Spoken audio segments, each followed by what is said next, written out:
Alô você! Dando continuidade à série O Brasil e seus animais, hoje nós vamos falar sobre inseminação artificial e transferência de embrião. E o nosso convidado especial de hoje é o Sidney Uvo, grande valor da Veterinária Nacional. Tudo bem, Sidney? Tudo bem, Kiko, e você? Tudo bom. Nós vamos começar já com uma primeira pergunta, hein? Já para arrasar. Define para mim o que é inseminação artificial. A inseminação artificial é o uso do sêmen de um touro previamente escolhido através do congelamento de seu sêmen, que pode ser esparramado pelo mundo e usado por diversos criadores com facilidade. E transferência de embrião? Transferência de embrião é um método de multiplicação de animais, onde você pode também estar utilizando a ferramenta de inseminação artificial como o melhoramento genético que vai se obter. A transferência de embriões multiplica o material genético que você tem, seja ele bom ou ruim. Ô Sidney, o que é necessário para se fazer a inseminação artificial? Basicamente é um pouco simples você usar a inseminação artificial, embora existam alguns requisitos para que ela lhe traga bons resultados. Os primeiros requisitos são uma boa alimentação, uma alimentação constante e direcionada para o seu rebanho, organização da sua propriedade. A sua propriedade precisa ter uma boa administração, um bom gerenciamento. Você precisa ter treinamento desse pessoal e você também precisa ter os materiais adequados a fazer a inseminação, né? Ou seja, os botijões de nitrogênio, os aplicadores, o sêmen e principalmente uma orientação técnica de como está utilizando todo esse material e aparato, de que maneira acasalar os animais para você realmente ter uma ferramenta útil na sua mão. Você não pode usar inadvertidamente ou desorientadamente. Você precisa ter uma orientação técnica que vai fazer com que você desfrute dessa técnica bons resultados. Você falou aqui em treinamento, né? Como é que se processa esse treinamento? Tem alguma forma de se treinar esse pessoal? Sim, existem centrais de inseminação que promovem esse tipo de curso de treinamento, um curso geralmente de uma semana, de 5 dias, segunda a sexta. As centrais de inseminação promovem esses cursos e também as cooperativas e eventualmente alguns fazendeiros se reúnem para ministrar esse curso e fornecer esse conhecimento aos funcionários. Certo. E ele vai ficar apto ao quê? A fazer que tipo de função numa fazenda dentro desse assunto de inseminação artificial? Ele vai estar apto a detectar os animais em cio e proceder à inseminação desses animais.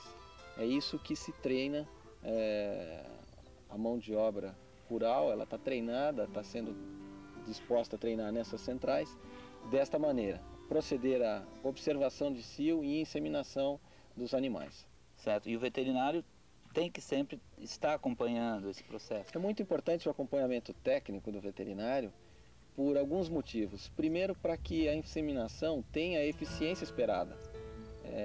Existem esses pré-requisitos que a gente citou, como alimentação, a organização da propriedade e o treinamento da mão de obra, para que se obtenha da inseminação a eficiência desejada. Além disso, é muito importante salientar que a inseminação artificial você está selecionando uma pequena porcentagem de reprodutores dentro de um universo de reprodutores e que cada reprodutor tem uma prova, né? O que se chama prova de progênie, quando esse touro já tem filhos e você, através dos filhos, você conhece esse reprodutor. Então é muito importante estar lidando com esses dados em mãos para você saber exatamente o reprodutor que você está utilizando e de que maneira utilizar esse reprodutor. É nesse momento que a orientação técnica é muito importante, para a pessoa lhe orientar no touro adequado para o seu rebanho ou para o seu animal, se analisado individualmente. Deixa eu ver se eu entendi então. Transferência de embrião, você pega um embrião que está aqui numa vaca, põe em outra e você transferir. Como é que é isso? Não entendi. A gente diz que transferência de embrião é a multiplicação genética de um animal, basicamente de uma fêmea. O que a gente faz? A gente faz com que uma fêmea que produz um bezerro ao ano tenha a capacidade de produzir, em média, 15 bezerros ao ano. Mas como é que é essa mágica? Né? Ela não gesta esses bezerros. Com 7 dias de idade, a gente tira esses bezerros da barriga de uma doadora, que é um animal de alto valor genético, e transplanta eles em uma receptora, que é um animal barato, de baixo valor genético. Então o animal... Barriga de aluguel? Exatamente. O animal barato seria a barriga de aluguel e vai gestar durante 9 meses esse embrião, enquanto que essa doadora, daí 40, 50 dias, ela novamente está podendo ser superovulada e coletar os novos embriões dela. Então ela faz isso sequenciadamente, 5, 6, 7 vezes por ano, ela pode estar sujeita a esse trabalho. Por isso que ela consegue ter 15 ou mais produtos por ano dessa maneira. Dessa maneira. Então, quer dizer, você pode multiplicar isso por 15. É um número, o que era 1 virou 15. Exatamente. Se você tiver as receptoras e esses embriões vão ser gestados nas receptoras, a doadora, ela a cada 60 dias está apta a te dar novos embriões. Então você tem um animal, você faz ao ano 15 produtos deste animal, em média. Isso é muito variável também, a produção é muito variável. Pode ser muito mais que isso ou às vezes menos que isso. E o custo disso? Deve ser bem mais em conta, então. Olha, ela é muito aplicável quando você tem um valor financeiro e genético considerável, né? Hoje em dia, uma gestação de embrião, quer dizer, um embrião, ele custa em torno de R$100 aproximadamente. Mas você necessita de 2 embriões em média para fazer uma gestação. Então a gestação vai lhe custar R$200 em média. E vai durar quanto tempo essa gestação? Essa gestação é a mesma gestação das fêmeas bovinas, que é de 9 meses, em torno de 280 dias, mais ou menos 15. Né? Igual ao ser humano, então. Praticamente igual. Agora, dentro desse custo, também existe o custo da receptora. Essa receptora custa em média em torno de R$600. Então você tem uma barrigada, você tem uma receptora com uma barriga de um animal puro, de alta genética. Isso tem um preço de custo para o criador em torno de R$800 a R$900. Né? Então, se ele tiver um animal de um alto valor genético e um valor superior a esse, ele pode fazer 15 produtos por ano nesse preço. Né? E ainda tem a receptora. E com a vantagem de ter um produto de alto potencial de reprodução, né? De produção de leite, não é isso? Exatamente. Ele utilizando a inseminação artificial da maneira adequada, ele vai produzir um ganho genético avançado. Né? Ele vai conseguir animais melhorados. Essa que é a grande ferramenta que a inseminação nos dá, que é do ganho genético, de poder escolher um touro para determinada vaca. Dessa maneira você produz indivíduos superiores em quantidade. Quer dizer, então, que eu posso iniciar uma criação, por exemplo, eu converso com você e falo assim, eu quero um rebanho, né? Um rebanho de 50 cabeças de gado de leite, que tem a característica de produção de 25 litros dia, né? Não sei se é dia. Dia. Isso. E você me fornece isso? É como se fosse uma frota. Exato. A gente não pode prometer o que o animal vai produzir no futuro, mas hoje em dia existe a possibilidade de você fazer essa produção em escala e fazer rapidamente. Né? Você pode ser detentor de uma doadora, uma única, e fazer 15 produtos ao ano. Ou até você pode adquirir esses embriões de terceiros e confeccionar as gestações e ter os seus produtos. Né? Existem uma gama grande de possibilidades. Certo. E você pode definir hoje já o sexo? Existe hoje algumas técnicas que possibilitam a gente conhecer o sexo do feto ou o sexo do embrião. Né? Atualmente a gente tem uma técnica que ela determina o sexo do embrião. Então, existem 2 maneiras de você saber o sexo. Você pode transferir este embrião e na faixa de 50 a 75 dias de gestação na receptora, você, através de um ultrassom, você determina o sexo daquele feto. Você determina ou você constata? Você constata, perdão. Você constata que existe um sexo, macho ou fêmea. E se não for o que você quer, você aí... Se não for o que você quer, você já tem aquela gestação feita, você já consumiu aquela receptora, né, que é um custo alto perante o total da gestação que está sendo produzida. Agora, a outra maneira, a maneira mais moderna que existe, é você determinar o sexo desse embrião antes que ele seja transferido. E essa tecnologia hoje a gente oferece, ela é disponível no Brasil, na fábrica do embrião, através da determinação de sexo para embriões que serão congelados. Então a gente determina o sexo do embrião e congela. Dessa maneira você pode fazer um rebanho do tamanho que você quiser, a hora que você quiser e do sexo que você escolher, no local que você escolher. Essa é uma tecnologia que abre muitas possibilidades e é viável economicamente, principalmente para o gado de leite. Quer dizer então que eu posso encomendar, vou chegar aqui, Sidney, por favor, eu queria 100 cabeças de gado Jersey. Exemplo, gado Jersey poderia ser holandês, poderia ser qualquer outro tipo. Qualquer raça. Qualquer raça. Eu quero 100 cabeças de gado de leite, com uma produção entre 20 e 30 litros dia. E quero 2 tourinhos só. Que eu quero fazer as coberturas lá eu sou de Goiás, quero fazer as coberturas lá. Isso é possível? É perfeitamente possível. Hoje é perfeitamente possível. Você pode contratar doadoras de terceiros ou ter as suas próprias doadoras. A gente coleta as doadoras, produz os embriões, determina o sexo dos embriões e a gente só descongela os embriões do sexo que você desejar. Então você forma o teu plantel, a gente já tem uma expectativa de resultados, então você pode produzir um rebanho em série no local que você desejar, do sexo que você desejar. Importante salientar, Kiko, que isso aqui não é descoberta nossa, isso é uma tecnologia que já se aplica na Europa. Há 6 ou 7 anos ela já é aplicável na Europa e nos Estados Unidos também. A gente só está implantando essa tecnologia e reproduzindo os resultados que já existem nesses países. Certo. Isso aqui no Brasil existe há quantos anos já? Aqui no Brasil existe há mais ou menos 2 meses. 2 meses? Sim. Ô louco, então, gente, é novidade absoluta, hein? Vocês tratem de divulgar para os amigos que dentro dessa fita aí tem um segredo, hein? Segredo para a produtividade, para a criação do primeiro mundo, né? Mais ou menos por aí? Realmente é um passo importante que a gente está implantando.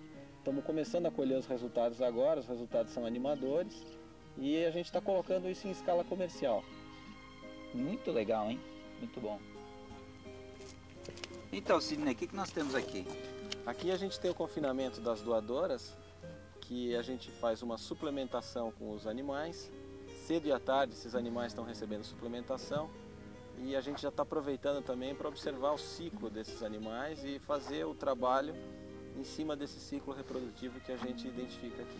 Certo. E quanto tempo demora mais ou menos esse ciclo? Olha, elas ficam aqui mais ou menos 1h e meia cedo, 1h e meia tarde. E aí nesse período o rapaz faz a observação do cio e a gente identifica esses dados. Quer dizer, esses dados servem para a gente ou inseminar esse animal ou iniciar um tratamento para transferência de embriões.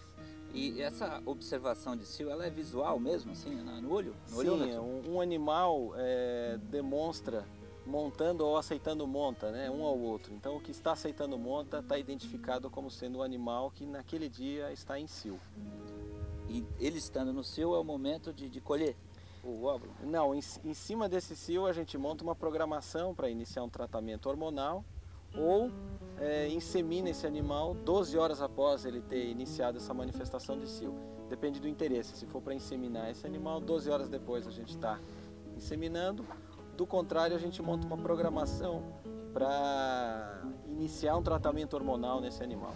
Certo. Quer dizer que é então aqui que tudo começa? Aqui é o ponto inicial, zero. Ponto zero. Isso, é o início do trabalho. Tá, e depois nós vamos para?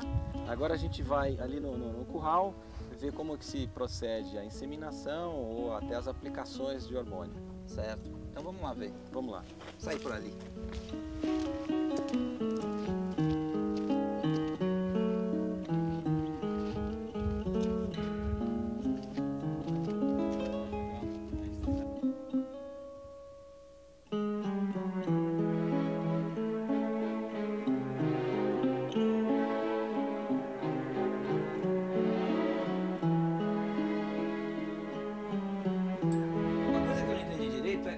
Como exatamente se detecta o cio? Tá. O cio, para você detectar o cio, você precisa fazer 2 observações diárias de pelo menos 40 minutos a 1 hora em cada observação, cedo e à tarde, quando esses animais estão mais ativos. O animal que está em cio é o animal que aceita a monta passivamente. No início do cio, ele monta nos outros animais, mas não se deixa ser montado. E no final do cio, a mesma coisa. Mas quando ele realmente está em cio, é quando ele aceita a monta passiva de um outro animal. E aí você tem que contar quantas horas até fazer a coleta? Para se proceder uma inseminação, para fazer com que esse animal geste, você precisa fazer uma inseminação 12 horas após essa identificação do cio passivo, da aceitação de monta passiva. Exatamente 12 horas? Não pode ser nem 13 horas? Existe uma flexibilidade, mas esses critérios são muito importantes também no resultado final que você obtém na inseminação. Certo. Então agora nós vamos aqui entrar na... Aqui a gente vai ver um animal como se procede uma inseminação. Certo. Então, vamos lá.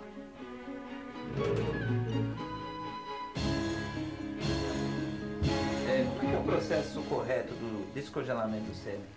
O sêmen ele está estocado no botijão dentro do nitrogênio líquido, que é uma substância que mantém o sêmen a menos 196 graus, dá uma conservação para o sêmen. Então agora o inseminador retira esse sêmen do botijão, aguarda 5 segundos e joga ele numa solução de água a 37 graus. Deixa esse sêmen lá por 15 a 30 segundos, ele descongela, aí ele seca a palheta, corta e monta no aplicador e já vem imediatamente inseminar. Certo. A vaca previamente já está preparada, contida para ele proceder à inseminação. Certo. Quer dizer, então esse procedimento leva 5 minutos?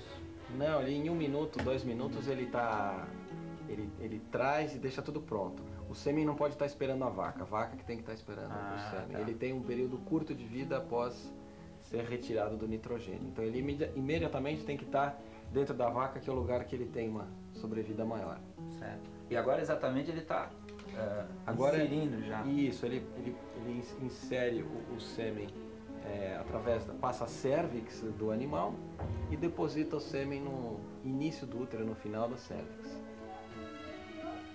Só um pouquinho dessa voz aí. Só sei a tua mão pra mim ver a pepita embaixo. Pode fazer assim. Isso. E ele percebe no toque?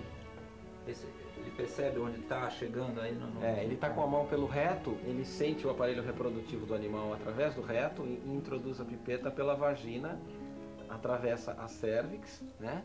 Uhum. No momento que termina a cervix, está começando o útero dela, ele deposita esse sêmen. E ele está sentindo isso pela mão esquerda? Pela mão esquerda, que é o reto da vaca, ele está sentindo o que ele está fazendo com a pipeta na mão direita, que está dentro do trato reprodutivo, que é o reto dela. Quer dizer, esse procedimento aí é um procedimento rapidíssimo, leva 5 minutos no máximo. Normalmente um profissional treinado, né, ele faz essa inseminação em 1 minuto, talvez menos. Em torno de 1 minuto, ele está implantando, está colocando esse sêmen no útero da vaca para uma gestação. E como é que vocês vão detectar depois se realmente foi consumado aí O ciclo da vaca, ele é em torno de 20 a 21 dias, a vaca está dando cios. Se ela não retornar ao cio em 20 a 21 dias, já é um forte indício de que ela concebeu. Mas com 45, 50 dias, o veterinário pode fazer um toque retal e detectar a presença ou ausência do feto. E se ela concebeu, está tudo normal, o que acontece depois? Ele permanece nela ou vai ser transferida para outra? Não, no caso aqui, se for para gestação, com 45, 60 dias, a gente vai ver que esse animal está prenhe, como a gente fala, gestante. Se for para transferência de embrião, esse animal vai ser inseminado 2 vezes, aliás, com 12 a 24 horas após o início do cio dela, e 7 dias após a inseminação, o útero dela vai ser lavado para a retirada dos embriões, que seriam pequenos indivíduos com 7 dias de idade, ou seja, 7 dias após esta inseminação. Certo. E nós vamos ver também esse procedimento? Sim, também. Lavagem. Vocês vão ver esse procedimento de lavagem para a gente mostrar para vocês de que maneira que ele é feito. Certo. Sidney, como é que se prepara uma doadora para a transferência de embriões? Bom, a partir do momento que a gente conhece o ciclo do animal e ele está ciclando normalmente, a gente conta a partir de um cio, que a gente chama de cio base, de 8 a 13 dias após esse cio, a gente faz 2 aplicações diárias de hormônio durante 4 dias, como ele vai mostrar, e no 5º dia, esse animal dando cio vai ser inseminado. Esse hormônio é um superovulante, como a gente chama, que induz que ela tenha o amadurecimento de mais óvulos do que normalmente ela tem. Normalmente ela matura um único óvulo e desta maneira ela vai poder produzir aí, em média de 10 óvulos por cada evento. E esse hormônio, ele é fabricado onde? Esse hormônio é um extrato de hipófise suína. É mesmo? É extraído aqui mesmo? Assim? Não, esse hormônio é importado. É um processo muito fino de extração. Esse hormônio, no caso que a gente usa, vem da Itália. Italiano. Hormônio de porco. Hormônio de porco. Hormônio de Parmeirense. pituitária suína. Veio da Itália, hormônio de porco, suíno, dá tudo certo, velho. Italiano que trabalha. Então pronto. Sidney, como é que se prepara uma doadora para a coleta de embriões? Bom, após se conhecer o ciclo reprodutivo do animal, a gente faz um tratamento hormonal nele. Ou seja, 8 a 13 dias após um cio que a gente chama de cio base, a gente inicia um tratamento que a gente chama de superovulação. É um hormônio, é um extrato de pituitária suína que se assemelha com os hormônios dessa vaca. Esse hormônio faz com que a vaca produza vários óvulos ao invés de um único, como ela produz normalmente em seu ciclo. São 4 dias de tratamento, sendo 2 aplicações por dia. No 5º dia, o animal deve apresentar o cio, e aí será inseminado por 2 ou 3 vezes. Geralmente 12 e 24 horas após o início do cio desta. 7 dias depois, a gente procede à coleta dos embriões, que devem ter 7 dias de idade. E o procedimento da coleta, como é que é? O procedimento da coleta é, após o tratamento superovulatório e a inseminação, 7 dias após a inseminação, a gente vem fazer a coleta. A coleta a gente faz uma anestesia epidural no animal, para que tranquilize essa região que a gente chama de períneo do animal, para que a gente possa trabalhar sem que ela contraia o reto. A gente infunde líquidos dentro do útero e retira esse líquido, e dentro desse líquido devem estar os embriões. Certo. Então vamos ver então o procedimento.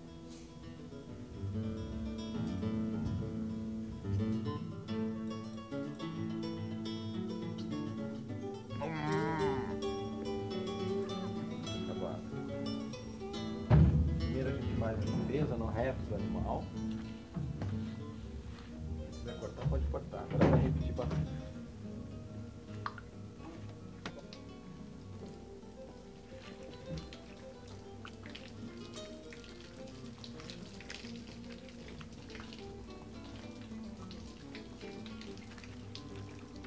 Bom, agora aqui a gente faz uma higiene, né, nessa região que a gente vai estar trabalhando. Sabão de água,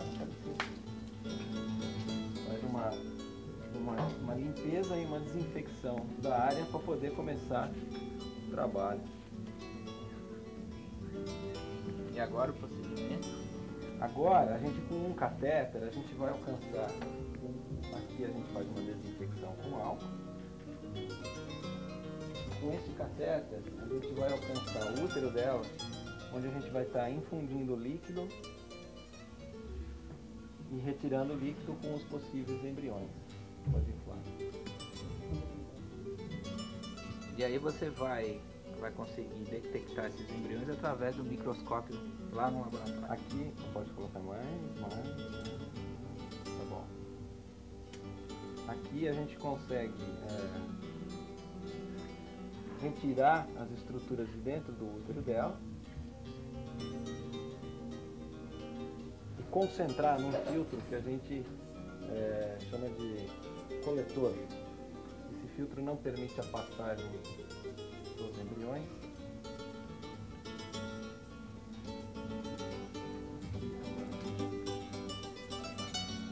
Forte. Vocês podem ver aqui. O líquido entra dentro do útero do animal e depois retorna a esse filtro. Lavagem. A gente lava, o líquido entra e retorna para o Quando ele retorna, ele traz os embriões. Dessa maneira, o líquido está saindo dos embriões. A gente vai massageando. Agora ela não tem sensibilidade nessa região do reto. Aqui o catéter já está posicionado. A gente liga o catéter ao sistema de mangueira. E agora a gente manda líquido do compartimento aqui em cima, que é o líquido próprio para o cultivo dos embriões, para dentro da vaca, massageia a vaca e retira esse líquido dentro do animal. E daí nós possivelmente vamos escolher uma coleçãozinha de embriões. Toda vez que tem que se fazer esse procedimento, tem que se aplicar essa injeção. Sim, sempre. E nesse copinho a gente concentra os embriões e despreza o líquido. Os embriões ficam retidos aí, porque aí tem uma tela com um poro que não permite a passagem dos embriões.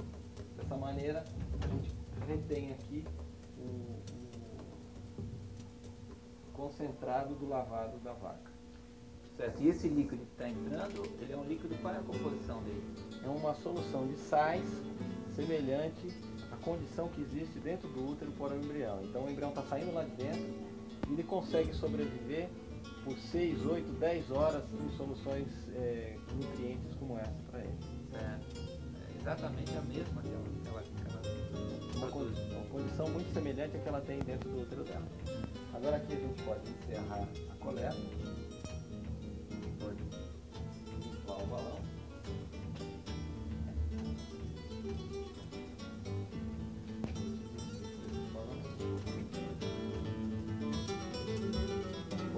Corta esse balão. Retira o catéter de dentro do animal.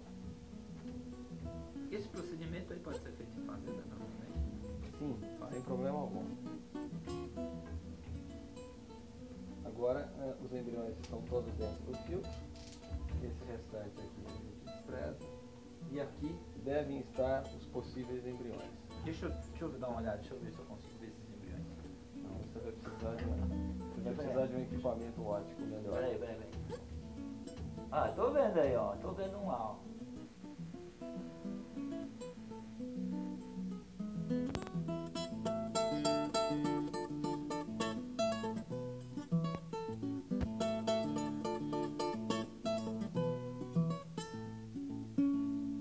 Ele está aqui, apoiado, contendo lavado na doadora. Esse líquido, a gente despreza o excedente.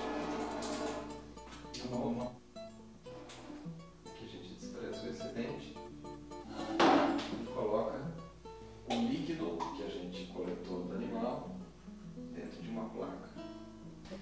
Agora a gente procede a lavar várias vezes esse filtro para que nenhum embrião fique retido dentro dele. Por várias vezes. Uma vez.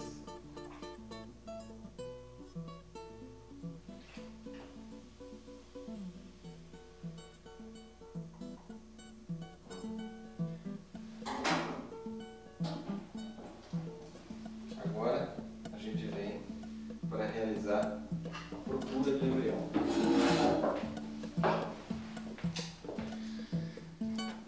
Você pode ver a placa com um risco no fundo, que é para a gente localizar a procura.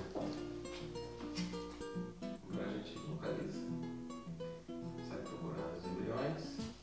Eu já encontrei aqui 2 ou 3 bons. A gente vem com uma pipeta, numa solução mais enriquecida do que aquela lá fora, e resgata os embriões e coloca eles aqui. Como é que você sabe qual é o bom e qual é o ruim?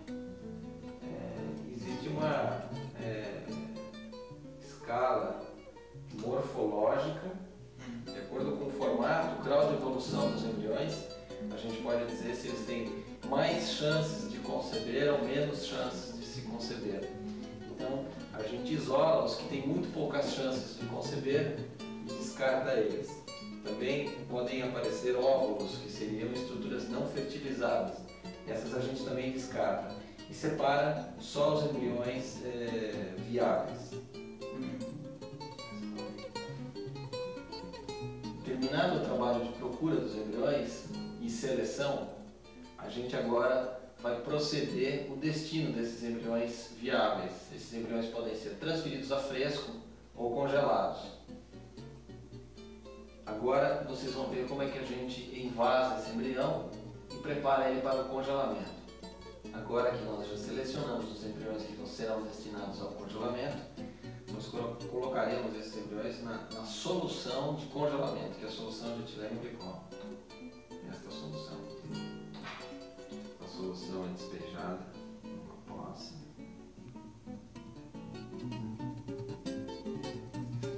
Esse embrião, antes de ser congelado, ele deve ser lavado em 10 vezes, em 10 soluções, para que ele esteja limpo. Então nós pegamos os embriões. Faz com Faz de novo. Faz de novo. Eu vou fazer assim, tá? Fazer de novo. Tá, isso. Vai. Agora nós procederemos às lavagens desses embriões, que é um método, é uma técnica para se evitar a transmissão de doenças desses embriões. Eles são lavados 10 vezes numa solução de manutenção. Você vai passando então em cada uma das. Em cada plaquinha, o embrião é lavado.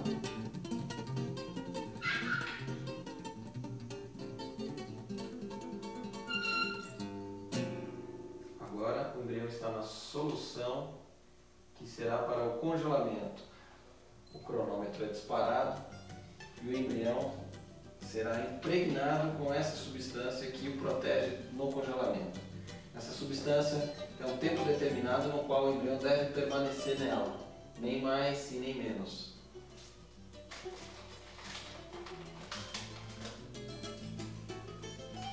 Este é o compartimento que o embrião ficará armazenado. Agora, vamos colocar ele Qual é o tempo? 34 segundos, 35.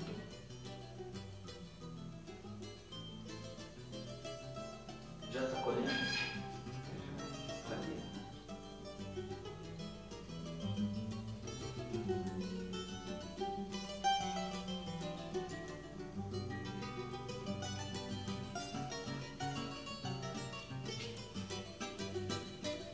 Agora, este embrião está envasado e será identificado. Nós procedemos à identificação desse embrião, o nome da doadora, o nome do touro.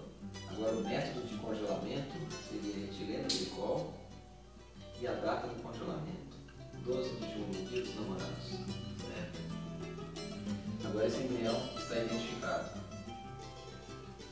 Dado o tempo no cronômetro, nós procederemos ao congelamento desses embriões. Vamos no congelador. Agora, nós temos os embriões aqui, com o tempo determinado no cronômetro. A gente vem no equipamento, insere os embriões dentro do equipamento. Conta um novo prazo no cronômetro. Quanto tempo? 1 minuto. 1 minuto só. E esse barulhinho? Equilíbrio térmico entre o nitrogênio e o congelador. Oi? Agora ele vai equilibrar. Agora equilibrou.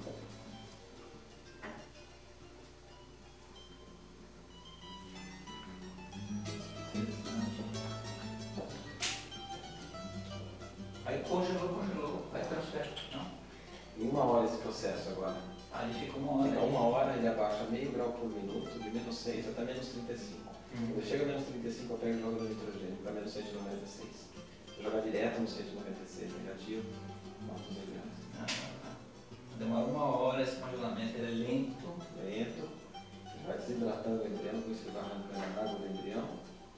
E feita a cristalização, o programa é disparado e ele vai descer a meio grau por minuto até menos 35. Isso leva aproximadamente 1 hora.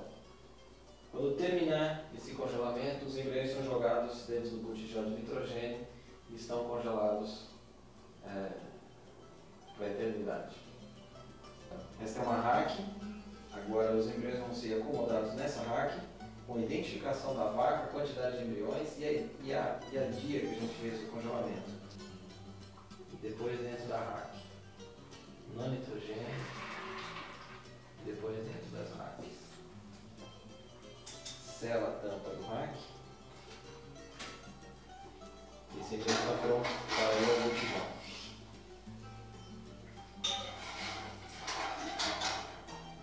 Está pronto, congelado para a prosperidade. Eu ouvi falar de uma tal de curva de Gauss, é assim que se fala? Curva de Gauss? Exato. O que é essa curva de Gauss? A curva de Gauss é uma curva de distribuição das populações. Então as populações se distribuem de uma maneira, essa curva é parecida com um sino, ela tem o formato de um sino, como a gente vai mostrar, e ela ilustra como as populações se distribuem com relação a determinadas características. Traduzindo isso significa que existem poucos indivíduos nos extremos das curvas e muitos indivíduos no meio dessa curva, ou seja, muitos indivíduos se expressam como sendo uma média e poucos fogem acima dessa média e abaixo dessa média. Então, é exatamente aí que entra a seleção dos animais. Se você selecionar animais que são sempre acima da média, a sua progenie, ou seja, seus filhos, vão ser animais acima da média. Então, quando você usa um determinado touro selecionado e escolhido, esse touro, sem dúvida, foi testado para se determinar se para algumas características ele responde com seus filhos acima da média daquela população. Dessa maneira, você desloca essa curva de Gauss, melhorando a média da sua nova população, ou seja, da progenie que você está trabalhando. Progenie, quando falo em progenie, são os filhos desses acasalamentos que você está produzindo. Desta maneira se promove o que a gente chama de ganho genético.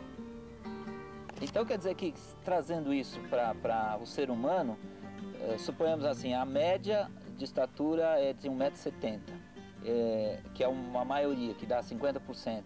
Uhum. Aí tem 25% que tem 1,80 m, aí os outros 25% tem 10% tem 1,40 m, é mais ou menos isso? É, mais ou menos isso. As populações se distribuem, vamos falar em estatura, que seria uma característica quantificável, né? Você teria uma grande porcentagem da população que se aproxima de 1,70 m e porcentagens menores que se desaproximam de 1,70 m, ou seja, mais altos, 1,80 m, 1,90 m, ou mais baixos, 1,60 m, 1,40 m. Então, pouquíssimos indivíduos com 1,90 m, 2 metros. Então, se a gente selecionasse esses indivíduos numa característica desejável, que estão numa extremidade da curva e são um pequeno percentual desta população, e acasalássemos entre si, a gente estaria promovendo o deslocamento dessa média para as novas gerações.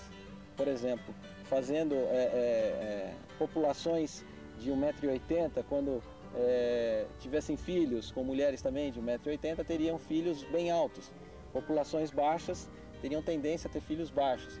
O que se faz em melhoramento genético é buscar os extremos dessa curva de Gauss para deslocar essa curva e se obter um resultado desejável que a gente chama de ganho genético. Certo.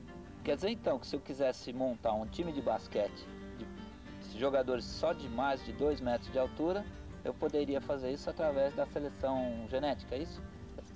Através da inseminação artificial, você pode estar escolhendo indivíduos que são uma pequena porcentagem da população. E usando a transferência, você pode usar fêmeas que também são exceção dentro da população. E acasalando melhor com melhor, você só pode estar promovendo a melhora do seu rebanho futuro. E ainda você pode multiplicar, né, essa ação. Você produz o indivíduo multiplicado, não é isso? Exatamente. Através da inseminação artificial, você promove o ganho genético. E através da transferência de embriões, você multiplica isso. Então, você tem vários produtos com esse melhoramento. Isso abrevia ainda mais o tempo para se melhorar um rebanho.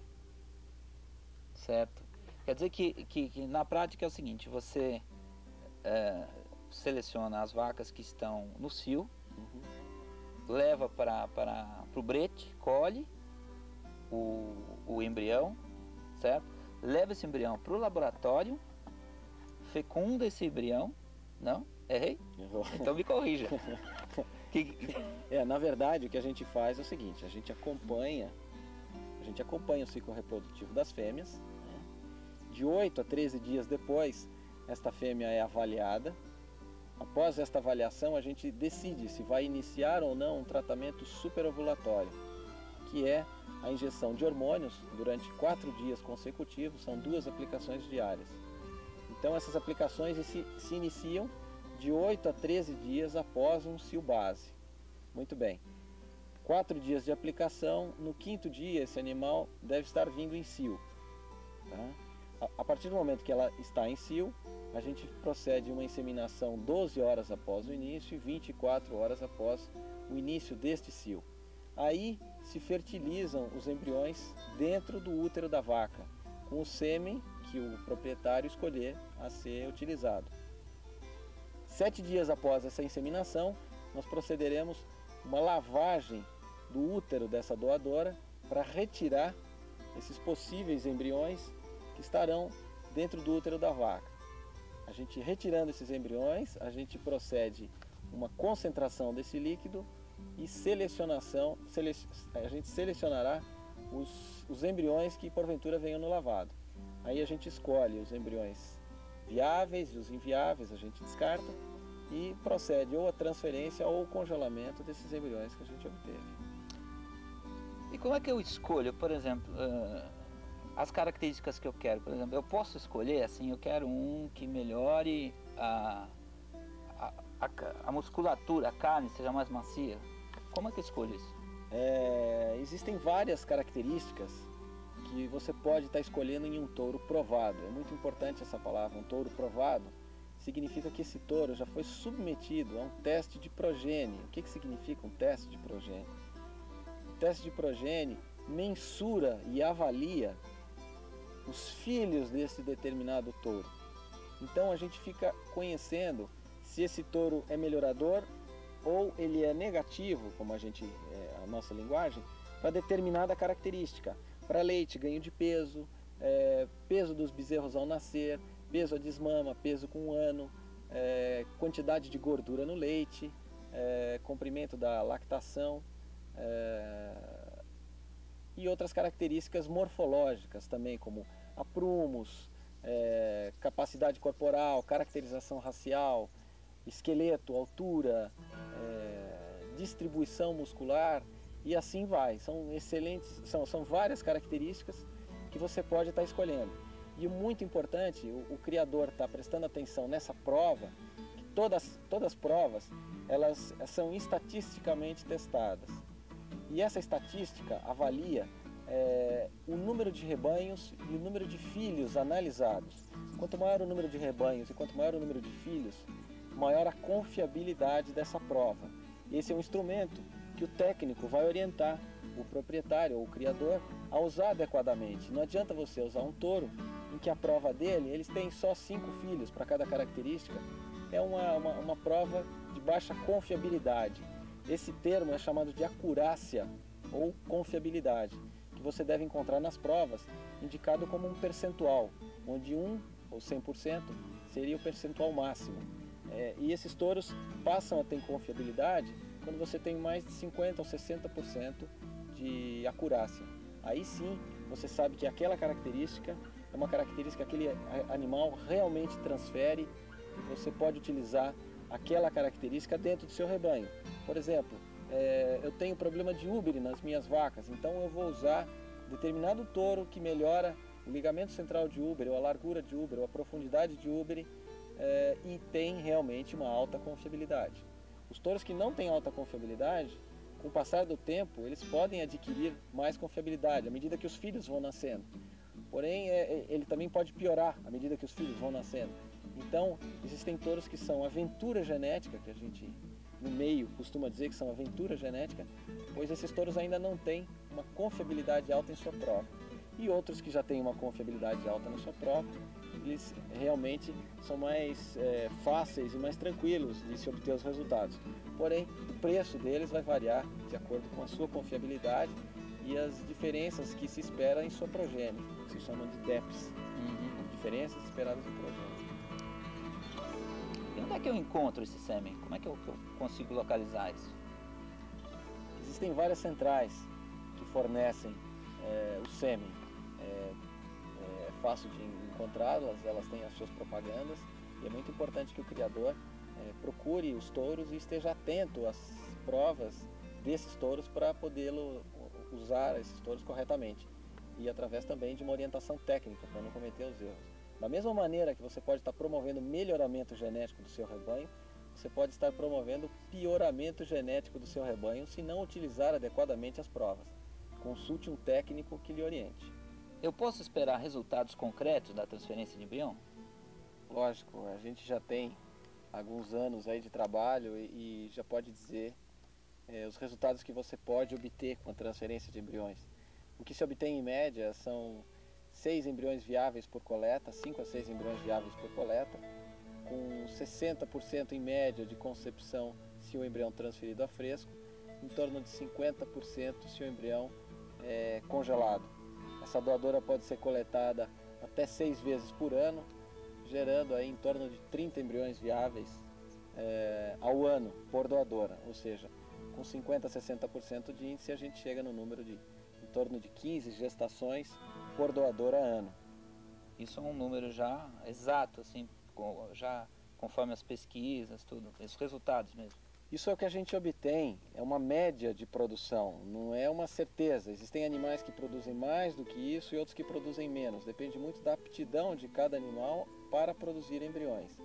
Já as médias de concepção variam muito também de acordo com as condições em que a gente trabalha, mas elas giram em torno de 50% para o congelado e 60% para o afresco, mais ou menos 10%. No mesmo momento em que a gente coleta o embrião, a gente já tem uma receptora sincronizada para estar recebendo esse embrião. E já o embrião congelado não, a gente congela ele no botijão, existe uma pequena perda, em torno de 5 a 10% no seu índice de concepção futuro, mas você pode estar descongelando ele no local e na hora em que você desejar ou que você puder, tiver a disponibilidade de uma receptora para estar implantando esse embrião. Então isso tem uma similaridade com o leite, antes do longa-vida e depois do longa-vida, assim como se tem no embrião, antes do congelamento de embriões, depois que a gente obteve o congelamento de embriões. O produtor que não tem o leite longa-vida, ou o comerciante que não tem o leite longa-vida, ele se sente obrigado a comercializar num determinado momento, numa determinada condição. Já o do embrião congelado, ele pode escolher um momento mais adequado e numa condição mais adequada para o trabalho dele também. Agora, como se realizar a transferência de embrião em fazendas ou em centrais? Como é que funciona isso? A nossa equipe, eu e um colega, a gente se desloca às fazendas e faz esse trabalho em loco, na fazenda. Mas a gente também faz esse trabalho aqui na central. Na verdade, aqui na central a gente pode contar com uma mão de obra mais treinada e uma condição de manejo com os animais que a gente possa estar obtendo uma eficiência melhor. Além do mais, aqui a gente pode ter um laboratório que tem melhores condições para trabalho e tudo isso vai se traduzir em eficiência. Um ponto importante de se falar a respeito do trabalho em central é que o animal também vai estar sendo trabalhado intensivamente, quer dizer, no menor intervalo de tempo você vai estar podendo obter uma determinada quantidade de embriões, quanto que na fazenda depende de uma agenda muitas vezes da fazenda ou do veterinário, está podendo se deslocar. Mas é um trabalho perfeitamente execuível. Hoje a gente tem equipamentos para se deslocar e fazer esse trabalho da transferência, da coleta, transferência e congelamento em fazenda também. Quer dizer, o que eu como fazendeiro, o que eu teria que deixar à sua disposição para que pudesse fazer o trabalho perfeitamente? Basicamente, as fazendas que têm um bom trabalho com inseminação, elas conseguem desempenhar um trabalho de transferência de embriões. Você precisa ter um bom manejo de alimentação, organização e gerenciamento da propriedade. Além do mais, você tem que ter uma pequena sala com uma higiene para que a gente possa estar manipulando os embriões, um brete para contenção das doadoras e receptoras e um bom inseminador para estar realizando esse trabalho. E telefone para a gente estar podendo contactar a propriedade, né? Geralmente a gente faz contato telefônico ou eventualmente até por fax. Manda as orientações e o pessoal procede ao trabalho. Certo. E já tem algum sistema de ligação por computador, de você ter um controle através de modem? Existe isso já? Não, a gente ainda não dispõe de uma tecnologia sistema assim, online, né? Deixar as fichas ali e tal, já estão inseminados, não tem ainda isso, né? Por enquanto não, né? Programas de computação para rebanhos, isso já existem. Muitas fazendas controlam os seus rebanhos com planilhas e através de programas já específicos para rebanhos. Inclusive tem programas para rebanho leiteiro, programas para rebanhos de corte. Existem até programas específicos para transferência de embriões. Fazendas que utilizam transferência de embriões já existem programas destinados com essa finalidade. A vantagem que a gente obtém trabalhando em central realmente é conseguir um pouco mais de eficiência e abaixar o custo, porque a gente trabalha em escala. Então a gente trabalhando em escala, a gente consegue diluir custos de tecnologias mais avançadas e mesmo o custo da transferência tradicional, a produção do embrião tradicional, ele acaba se tornando um pouco mais barato em função da sua eficiência. Eu costumo dizer que também antigamente as donas de casa faziam pão em casa, né? Hoje em dia quase todo mundo vai à padaria. Então o padeiro conseguiu mais escala do que a dona de casa e conseguiu baixar demais o seu preço. E a nossa tendência também é essa, especializando a produção, melhorando a eficiência e melhorando o custo do trabalho.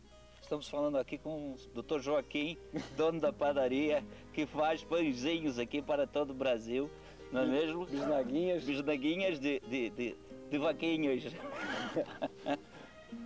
Pãozinho do leite. Pãozinho do leite. Mas é muito interessante mesmo. Quer dizer então que com essa a transferência de embrião e inseminação artificial nós podemos hoje conservar todos os animais que estão à beira da extinção? E o descongelamento do embrião, tá? É fácil fazer isso? Hoje em dia existe uma nova técnica para se congelar os embriões. E com essa técnica nova de se congelar os embriões, você pode descongelar esses embriões com muita facilidade. É praticamente como se descongelar uma dose de sêmen. Você coloca na água, a temperatura ambiente, e logo está implantando isso na receptora. O que difere é que é necessário que um veterinário avalie essa receptora para saber se ela está apta a receber o embrião e de que lado da receptora, no corno direito ou no corno esquerdo, vai ser implantado esse embrião. Então, não existe necessidade mais de laboratório, de sala limpa ou de microscópio para se proceder esse descongelamento.